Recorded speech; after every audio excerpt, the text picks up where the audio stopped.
Hi, my name is Morgan Yonke, and this is Cell Biology, and this is my molecule lab.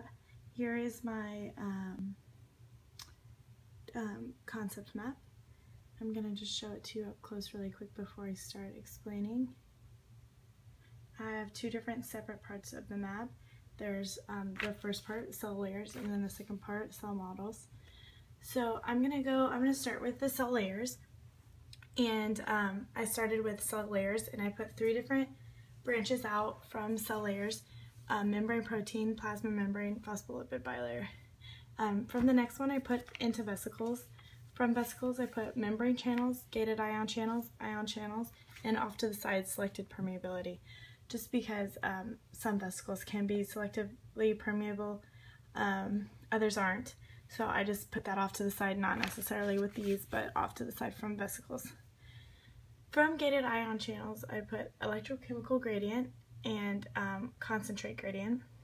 From concentrate gradient goes hypo, iso, and hyper solutions.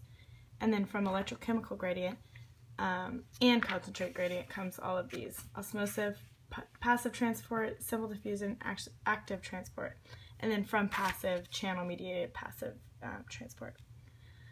And then from the membrane proteins, I have listed all the membrane proteins, which would be integral membrane proteins, peripheral membrane proteins, proteins attached, transporter membrane proteins, anchor membrane proteins, receptor membrane proteins, enzyme membrane proteins, monolayer, lipid linked, and those are all the different types of membrane proteins in this particular lab. And then on to my next concept map would be cell models. And so I started off with the two separate cell models. One is the sandwich model, which is by Dason and Danelli. And that model describes a phospholipid bilayer that lies between two layers of globular proteins.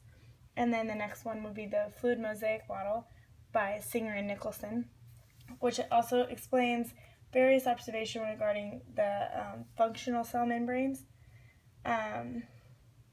It describes a two-dimensional liquid in which phospholipid and protein molecules diffuse easily.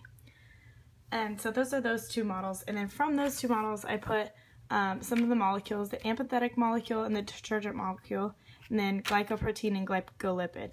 From glycolipid, I put saturated and unsaturated fatty acids, and then just regular lipids. And then I put from glycoprotein, proteoglycans, and sterols. And then detergent molecules alone, and then amphithetic molecule, I have the hydrophilic heads and the hydrophobic tails. And so thank you guys for watching my video, and I appreciate your time, and I hope you all enjoyed. And I'll get another close-up of the cell models so that you can see.